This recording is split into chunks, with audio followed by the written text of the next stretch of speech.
welcome to Bibliophiles Anonymous, Episode 2. I'm Denise. And I'm Jess. And we're really excited because we got a lot of good feedback from our show last week, and we finally got on iTunes, which was really exciting. I actually got kind of little shivers when I saw we were actually in the iTunes store. That was really cool to see. It makes it all official. Yeah.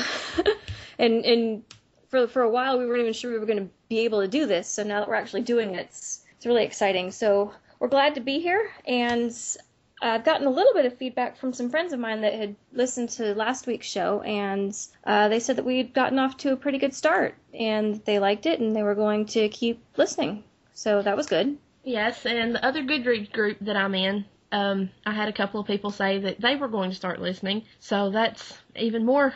One of them said she would, as soon as she got it downloaded, that we would have another loyal listener, so that was good. Awesome. Well, you know, it's good to hear from some friends of ours that have listened, but we would love to get some more feedback as much as we can, because we are trying to, make this the best show possible. So if there's anything that you want to tell us, if you have any questions or any suggestions, please email us, and we might read some of your emails in our next show. We'll put our email address in the show notes, but it's bibliophiles.podcast@gmail.com. So please use it and let us know how we're doing. Yep, questions, feedback, anything. Book recommendations, anything you'd like to hear us talk about. We're open to all suggestions. We also wanted to mention that we started a Goodreads group just for the podcast. If you go on Goodreads and you can just type in the search in the group section, just type in Bibliophiles Anonymous. There are a couple other groups that have that name as well, but they haven't had any activity for several years now, so I figured it was safe to go ahead and start another one. But yeah, it'll be obvious which one's us because we'll actually be using it. Yeah, and our picture on there is the same as our artwork on iTunes, so. Yeah, and I'll put a link to that in the show notes as well. Okay, so we're going to talk a little bit about what we're currently reading, and then go into our main discussion, which for this week is Stephen Lawhead's novel Hood, which is the first book of the King Raven trilogy. But Jess, you said that you've been having some problems reading this week. Yeah, it's been a crazy week. My mom broke her arm, and now my grandmother's in the hospital, so I haven't really had a lot of time to read, so I haven't actually finished anything that I didn't talk about last week. Well, some weeks are like that, but no, I hope your family, all of them, get to feeling better soon. Mom's better now that we got her dislocated bone popped back into place. It still hurts, but it's not as bad as it was. So that just sounds bad. It's like my arm just hurt in sympathy. And maybe Granny will be better and home from the hospital soon. So. Oh, good. Well, I am in the middle of reading 2 books, so I'll tell you a little bit about those. The first one is a book called Queen Bees and Wannabes by Rosalind Wiseman, and I picked this up. I didn't realize when I first got it that it was nonfiction, because the reason I got it out of the library was for a blog post I was writing that was talking about the movie Mean Girls with Lindsay Lohan and Rachel McAdams. It was a few years ago, and it had said that it was based off of this book, and so I thought, oh, okay, well, one of the things I like to do is compare when they make, a movie out of a book. So I thought that it would be this like a similar story, and it's nothing like that at all. It's actually talking about, it's a parenting book. It's talking about ways to help your preteen and teenage daughter through all the different problems that they have in school and with friends. And I almost didn't finish reading it because I was like, oh, well, this isn't really what I'm looking for. This isn't something that really applies to me and what I was wanting to write about. But then I thought, let's see, my daughter next week is getting ready to turn 8, which means she's going to be a preteen in 4 or 5 years. Yeah. And then I felt old. And I thought, well, maybe I should go ahead and read this. It might be useful when she hits that age. And it's actually a really interesting book. It kind of goes into the psychology of the different groups in schools, like the different cliques, and kind of the way that a lot of teenage girls, how they're competing with one another and how they're friends, but at the same time they're not real nice. And it's funny because I'm thinking back when I was in high school, and thinking, okay, yeah, that girl was the queen bee and that girl was the sidekick, and Yeah. I could picture all of those little roles, and I'm sure it's only gotten I was worse. always sort of on the outside edges of the groups. I wasn't exactly Miss Popularity. Well, I was in, like, band and orchestra and stuff, so I was kind of adopted into that group. But I also went to 3 different high schools in 4 years, so I didn't really have time to get into a group per se. But Well, I went to the same school from kindergarten through 8th grade, and then I changed schools then because that's as far as the school went, and went to high school from 9th through 12th, and pretty much with the same people the whole time. But I was always the girl that was walking around with her nose stuck in a book. oh gosh, then how did you end up on a podcast like this? Oh, I have no idea how that would have happened. But anyway, it was a really good book, and I'm about halfway through it right now. But it's really interesting, and yeah, especially the realization that I'm going to have to deal with these kind of parenting issues in not that long a time Yeah. was eye-opening and terrifying. So yeah, anybody who has a daughter that age or has a daughter that's getting close to that age, it's definitely a very good book. So I recommend it. The other book I'm reading right now is about as different from that as you could possibly think. It's called Feed by Mira Grant, and it's a book about the zombie apocalypse. Yay, zombies. Yay, zombies, yeah. It's a really interesting book. It's a lot of, I guess, zombie movies or zombie books, they kind of talk about how the zombies came about, and in this book, when it starts, they're kind of already there, and humanity has started learning how to exist while they're there, and it's really interesting because it's one of the few zombie stories I've seen that actually sounds plausible in a scary sort of way, because it started out as, I think it's a common thing that it started out as a virus, but it was actually started out as, I guess, a mutation of a cure that was a cure for the common cold that kind of ended up inadvertently mixed with a cure for cancer, and it created something that just sort of started taking over. That sounds quite strange. It was, but they have all of these different ways. It's talking about how they deal with it and all the different ways that you have to be tested and to make sure that you're not a carrier.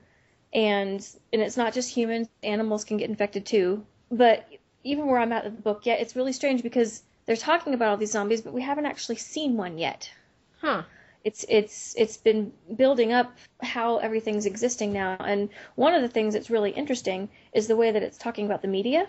The main character, her name is Georgia, and she is a blogger. And what's happened since the zombies were created or rose up or whatever you want to call it, the mainstream media was trying to calm everybody down, say it's no big deal. In the meantime, people were getting attacked and it was spreading.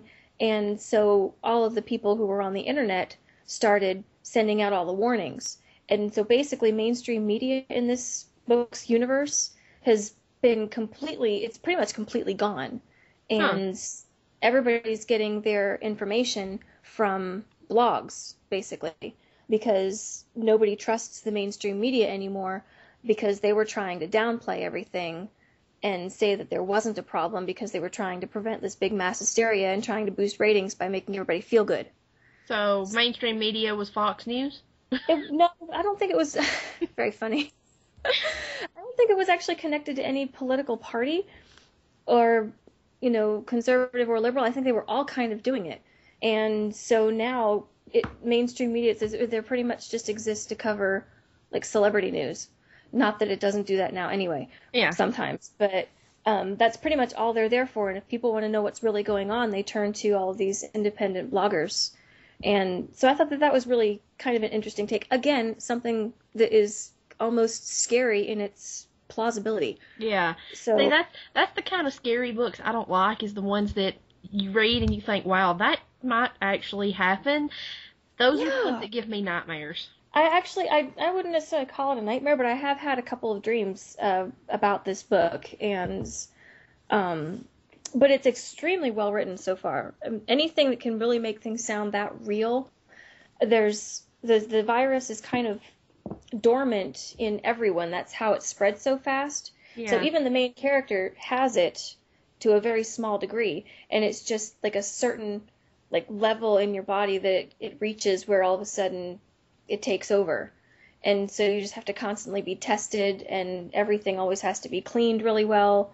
But part of their job is to go into areas that are known to have tons of zombies and see what's going on and then go back and report it. But the other thing that's interesting, especially reading this now, is that the main character and her brother and another partner of theirs they've just been selected to cover one of the candidates in the next political campaign. So they're going to be following him around and reporting on what he does and all this stuff. So it's really interesting because you think of all those things. If you're talking about the zombie apocalypse, you're thinking of all of these things falling apart, but the government's still running, and there's still groups of people living together in communities. It's not like the world has ended and it's this, wilderness where everybody's just trying to survive. They still have a system of government. There's still all of these groups of people. They're still operating. It's just everything's different. So it's not as apocalyptic as it could have been. No, well, I think it was, and then they've moved past that. So it's like what happens after the apocalypse. Huh. That sounds interesting. It's a really interesting book, and it's different from what I usually read. I picked it up because of a website that I follow called markreads.net. And it's a really fun website. This guy named Mark, he reads and reviews books one chapter at a time per day. I've gotten a lot of really good book recommendations following along, so that's why it's taking me a while to read this book, is because I'm reading it like one chapter a day. And I usually read a lot faster than that. Well, yeah, I mean, normally I would have had Hood finished days ago, but, stuff happens, life interferes. Yeah. I'm almost done though. I mean, I'm like in the last chapter or the next to the last chapter, so I'm sure I'll finish it tonight. Oh yeah, you've read enough to where you can see what's where I can talk about it. Yeah.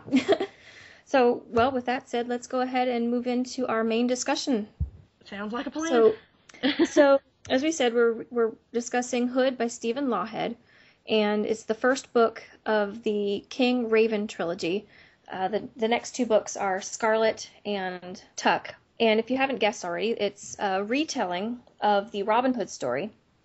And he's made a lot of changes to the story and kind of reworked it so that it's completely different from any other Robin Hood I've ever seen.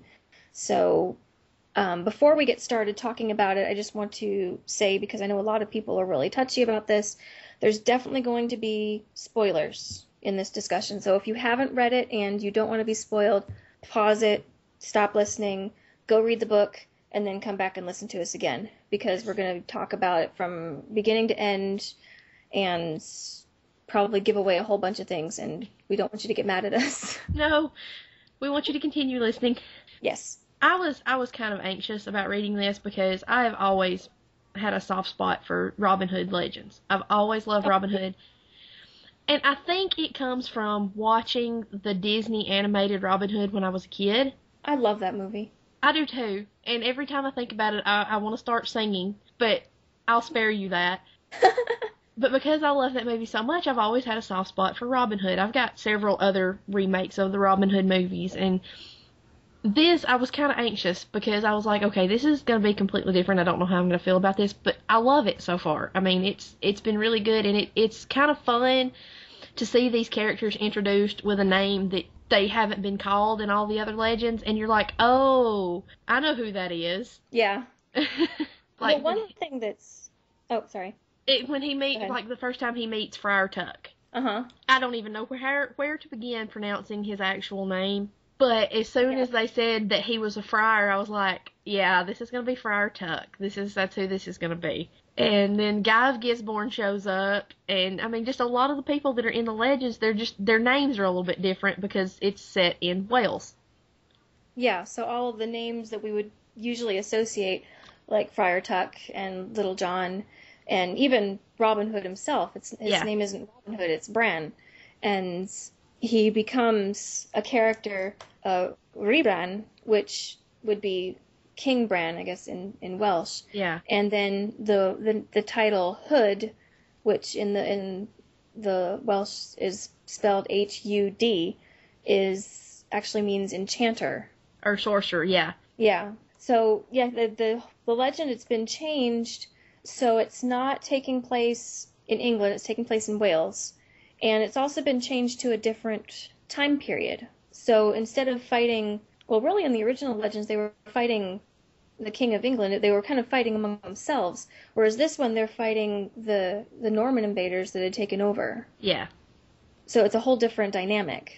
And when this book started, I wanted to slap Bran because he was a twit. I mean, I understand why he felt the way he did. Like, he didn't want to be king. He didn't want the responsibility. And his father had grown distant and cold and almost abusive after his mother died. But still, boy, you're supposed to be king. Step up. Yeah. No, he's definitely kind of the spoiled, pampered rich boy who doesn't want to grow up and take responsibility.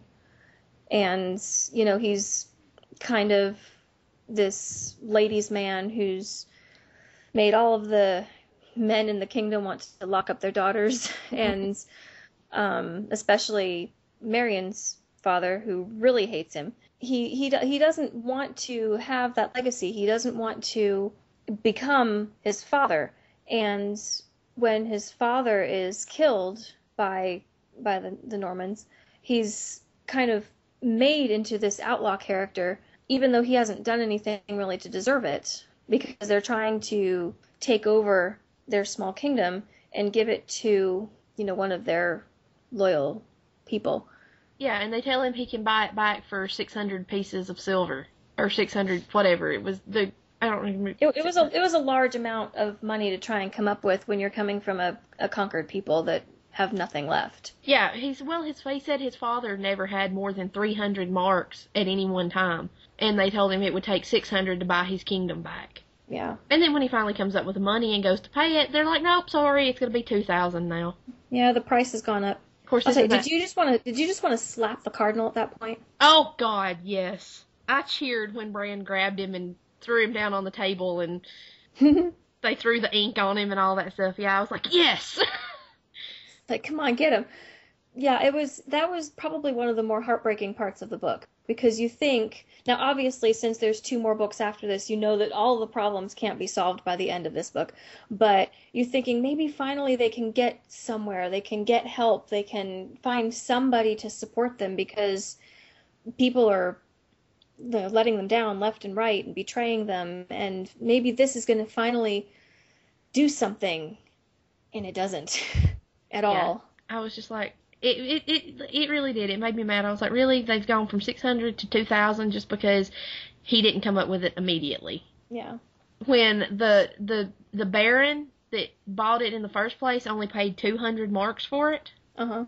So, I mean, you know, that's 100%. I mean, that's like 10 times the price, going from 200 to 2,000. Yeah, they're definitely playing dirty. It's not right, and you feel that injustice just like screaming off the pages. Well, you know, I think that's kind of part of what the Robin Hood legend is supposed to do, because it's always been, you know, steal from the rich and give to the poor. Right. And he really does rob from the rich, because one of the barons is sending his money in this wagon train, and he's got it disguised, and Robin and his merry man, I forgot the word they use for him in the book. I don't think I could pronounce it if I could remember. Oh, it's the Grelin? Yeah, that. I think is what it's called. They set them up and managed to run them all away from the wagons and frighten them so bad, and then they take the wagons and steal the money, and that's the money that he takes to buy back his kingdom. Yeah. Oh, let's talk about that scene, because that scene was just the whole imagery of that scene was chilling and just really well described. The wagons are going through this part of the forest, and there's already been all the rumors that it's haunted and that there's a spirit that's a ghost or a phantom that's been lurking in there. And they had, say, decorated the trees by hanging, well, there's no nice way to put it, dead rodents Yeah, it starts off with dead mice, and it progresses to bigger and bigger animals that have all So been there's hung by the neck in these trees. And so you have this gruesome image that they're walking into. You've already heard how, people have seen this creature and basically it eats, well, they think that it's eating their cows or their oxen and leaving nothing behind. And that's what happens. The whole forest catches on fire, the trees fall down and block their path, and the oxen scatter, and everything is just complete chaos in the middle of this forest of death, they call it, because there's nothing but just these dead animals everywhere. And when all the men are either, most of them have run off. I think a couple of them were killed, but then Bran and his men come in. They take everything apart, all the wagon pieces, and they cart it off. They take the animals, they cut back all of the burnt tree branches, cover up the scorched earth, and it's like nothing happened. Yeah, they try to hide the evidence, because the Baron or the Duke or whoever it is that has taken Bran's land is convinced that these people are making all this up. Mm-hmm. And they don't want to leave any evidence behind, because if they think, I guess they think if somebody thinks that there's actually something there, they'll send, I don't know, a bunch of soldiers out to find out what's going on. Well, for right now they're pretty well hidden, but I also think that a lot of the people are not looking all that hard because the common people are terrified, and the common soldiers are terrified. The people in charge are trying to dismiss it as, oh, it's just a rumor, it's just a legend, it's fake. But anybody who's been in the forest and seen what's been going on, they know better. They know that there's something not right in there. Yeah, and the King Raven thing comes in because Bran is dressing up in a cloak that's covered in raven feathers, and his hood, his mask thing, looks like a raven's head. So a lot of them think that it's a giant raven. Mm-hmm. Yeah, they think all they see is this huge bird shape up in the trees or in the shadows, and he's gotten very, very good at kind of like peeking out and using this like shriek that sounds almost like a war cry. It sounds like this weird otherworldly animal, and it terrifies anybody. So I wish I knew exactly what it sounded like. Yeah. But he's gotten very good at, appearing and then just disappearing into the shadows. And so even though people see him, they don't know that they see him, and they obviously don't know that it's a real person. It almost reminds me of Batman. Yeah, a little bit. The way he disappears into the shadows and everything. And too, at this point, he had been wooing Marion. She thinks he's dead. Yeah. Everybody thinks he's dead because he was really badly injured, and I don't know how to pronounce her name.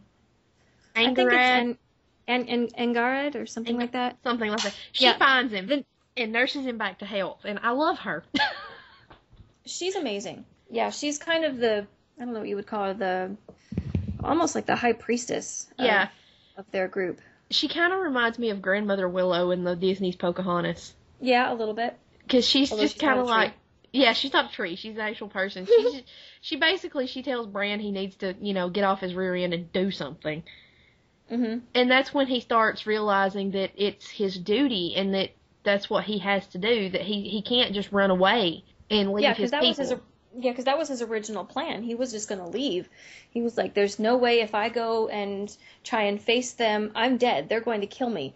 And there's nothing I can do to change their minds. There's nothing that can do to prevent them from killing me. So I just need to leave. I need to head north, maybe try and find my mother's people. Maybe they can take me in or help me. But I can't stay in my kingdom anymore.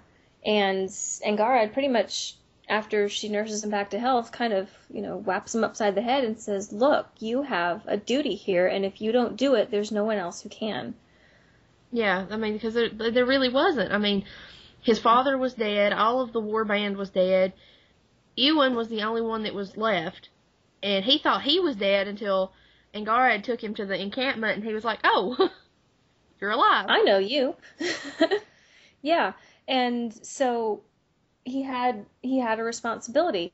And so it's kind of a coming of age story because he starts off as very immature. There's not a lot of time, so the growth isn't physical, but he starts off as very immature, very selfish, and he's slowly becoming this leader and changing more into the Robin Hood that we know, leading his people and trying to rescue them from this oppression. Yeah, like I said, he changes from someone that I want to smack to a character that I really, really like because, well, he tried to leave Angared, and she's like, you're not a prisoner here, and he ups and leaves and realizes that he doesn't know how to get out of the forest. And you kind of get the sense that she knew that's what would happen. Yeah. And then she forces him to make a bow. She gives him this wood and tells him he has to make a bow. So the archery part of the Robin Hood legend is brought in there. And it even goes so far as saying that his skill with a bow is not really uncommon for his people. Right. Because, in all of the other legends, it's like he's this amazing shot with a bow. It's a miracle. But he says that everybody of his people, they learn from the time they're very small, even the girls. Mm-hmm. And being able to shoot that fast and that accurately is not that uncommon. Right. So, and I thought that was interesting that it was they kind of downplayed his archery skill as it's not that impressive to the group he comes from. Right. So it kind of takes that archery talent, and instead of just having it centered in one person, it's centered in his whole people. Yeah.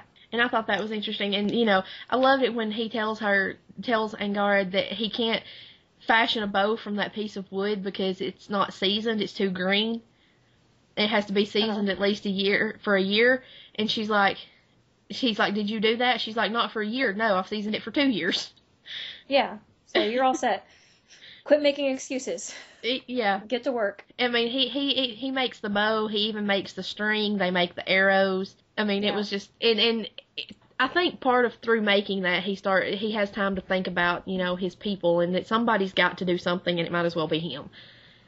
Right.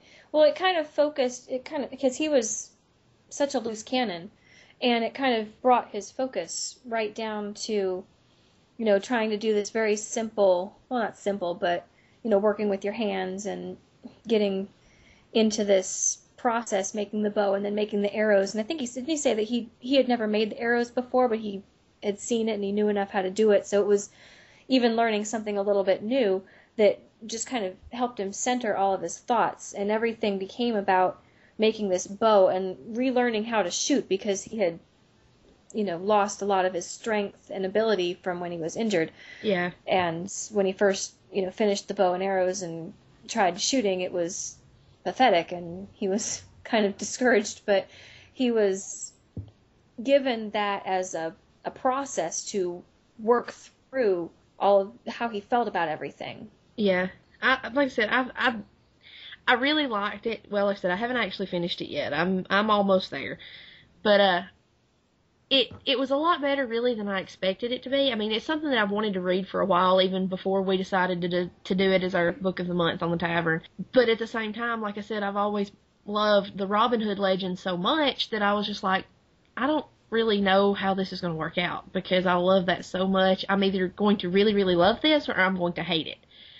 Right. And I really, really like it because, I mean, and I kind of glanced towards the end of the book where Lawhead explains why he moved it to Wales and all that stuff, and a lot of his reasoning makes a lot of sense. Oh yeah, the notes in the back where he actually explains all the research that he did is really worth reading. A lot of times when authors put notes back there, I don't always read them. Sometimes I will, but I don't always. But it's definitely worth reading in this one. I usually just sort of skim to see if there's anything interesting there. But I love history anyway, so seeing that he actually did his research and had good reasons for the way he did things, I mean, that was, I appreciate, as a reader, I appreciate that. Well, one thing I can say about Stephen Lawhead, I've read a couple of series of his. I had read Hood before and the next two books as well. But he also has a Pendragon series, which is a retelling of the King Arthur and Merlin legend. I think there's 5 books in that one. And again, he writes it's not even really fantasy necessarily, but there is some mystical aspects to it, but it's almost more of a historical fiction. Yeah. Because he really does look into all of the history behind the legends and finds ways to change it from, this magical legend into something that could have actually happened. Yeah. So I would recommend that other series too. That's the Pendragon Cycle. I think the first one is. I think I got the first 3 of those the last time I went to McKay. 3 or 4. I've got several. There's 5. There's 5 books in total in that series. I believe it's been a while since I've read them, but I think they either didn't. The reason I didn't get them the last 1 or 2 is they didn't actually have them. Maybe I got them all. I don't really remember, but I know I got part of them because you had mentioned reading them on the tavern a while back, and I thought, I need to look into those. And McKay is like the used bookstore of awesomeness is what we usually call it. Because it's huge, and they have lots and lots of books, and they have an awesome trade program. So we go up there every so often, and I have a hardback journal that I carry with me that has a list of books that I want to look for when I'm there. And see, that's how you know you're a bibliophile. Yeah, when you have a journal listing all the books you want to look for when you go to a bookstore. And I found, it was either the first 3 or the first 4, I don't remember, that I got one of the last trips I made. But I haven't actually read them yet because I keep going back to the library. But having read Hood, I'm definitely going to read Scarlet and Tuck, and that just makes me want to read the Pendragon series even more. Yeah. Yeah, you should. I think you would really enjoy it because, like you said, that you were kind of a sucker for Robin Hood stories. I'm the same way with King Arthur and Merlin stories, and I've read many different versions of that story, and his is probably one of my favorites. Some bad, some good. Yeah, yeah, definitely. But no, his is definitely one of my favorites, so it's definitely worth a read as well. Okay, so should that wrap up our Hood discussion? I think that pretty much covers it. Well, yeah, that's going to do it for our discussion on Hood. You can tell both of us really enjoyed it. So, yeah, definitely pick that one up because it's definitely worth a read. And if you have anything else you'd like to add to this discussion, you can join us at the tavern where we have a thread posted specifically for it. Yeah, we've already just started discussing some in that thread, and I'll post a link to that specific thread in our show notes as well. Yeah, and for just the general tavern, you can find us at okay, I can't talk today. www.maltavern.com. Yep. All right, well, I think that's actually going to do it for us this week. We don't have any emails to read for right now, but definitely email us if you wanted to give us any notes for this topic. If you've read Hood and you want to say something, we'd be glad to hear what you have to say about it. And again, our email address is bibliophiles.podcast@gmail.com. I think that'll probably do it for tonight. I wish I'd have had more to talk about, but, real life and all that fun stuff. Oh, that's okay. That's not a problem. Hopefully by next week I will have finished the Angel Fire book and can talk a little bit more about that. Have we decided what we're going to talk about next week? Well, it's not going to be an individual book, so there's not going to be any spoiler warnings, but we will definitely have a new show next week. Yep, and thanks for listening. Yep, be sure to subscribe to us on iTunes, and if you liked us, give us a review. All right. So, until next time, we will see you guys later. All right, see ya. Bye.